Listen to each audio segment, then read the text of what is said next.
Okay, so this is the T-34 85 turret detailing that is required.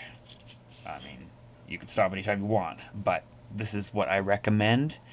But I'm not covering handholds yet. That's in optional detailing. So you're gonna need a 8-ring cap and cut it so that you keep the ring on there, because you're going to use that as a guide as you cut off the bottom of the cap.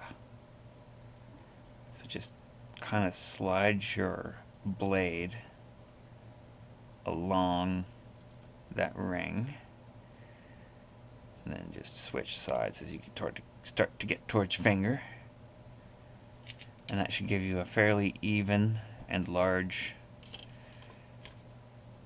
gun base here. And this will attach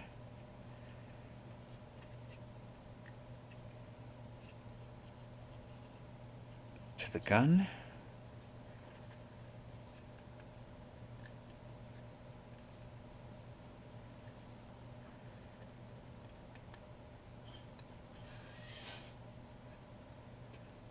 It's slightly uneven. You may have to spin it to try to find the best way so it sits level. That appears to be that one for me. And then once you've found that, just glue that into place.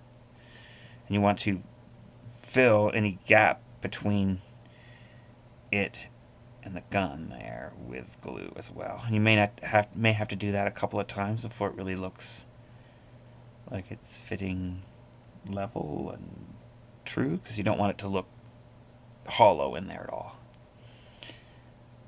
So just attach it. Set that aside for now while we work on the next parts. So we're also going to need a round toothpick. I'm only going to show making one of these, but there are 3 of them. So you want to cut at around, where's my ruler here?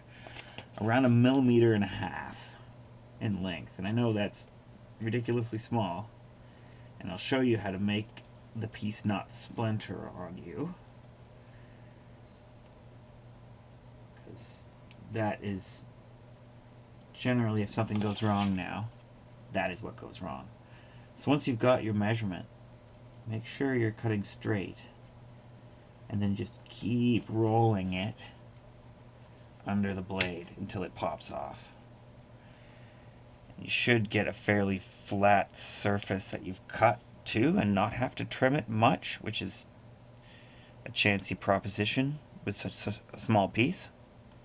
But there is one more cut that you need to make. So if you have tweezers or some pliers to grip it,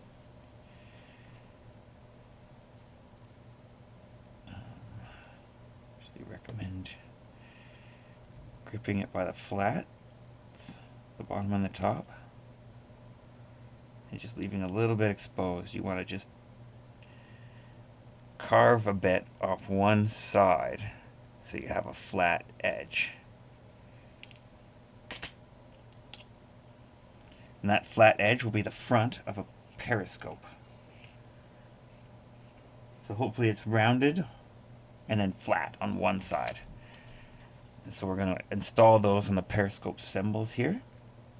I know they don't look like that, but it just shows you that the wide side on here is actually the front. It doesn't look like what you're installing.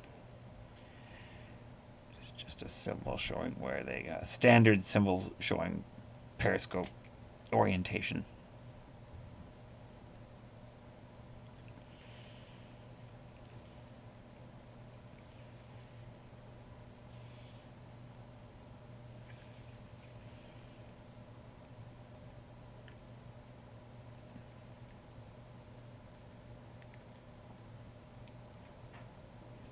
Now, at the very least, I believe this one on the cupola was not fixed. This essentially has to be a rotating periscope. So you could set it at any angle you wanted it, if you wanted him to be looking out the side, I guess. observing something not in front of the vehicle. That would be optional. I'm not sure about the other two. I'm pretty sure about this one. Imagine if they were fixed periscopes, they'd have a lot more of them.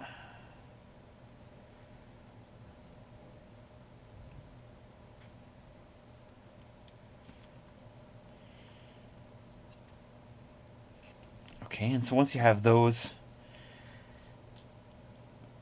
on there to your satisfaction, you need a 1 millimeter, approximately 1 millimeter wide bit of cue card paper or index card paper, just thick gauge paper. You want to essentially cut almost squares, but just ever so slightly rectangular, because there is a bit of a gap to bridge.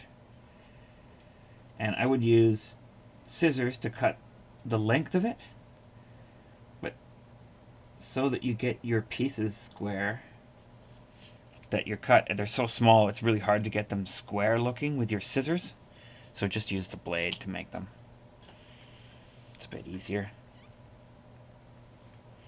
And we're just going to, these are semi-optional, but I really do recommend them. They add a lot to the look of the cupola. And just lay them across those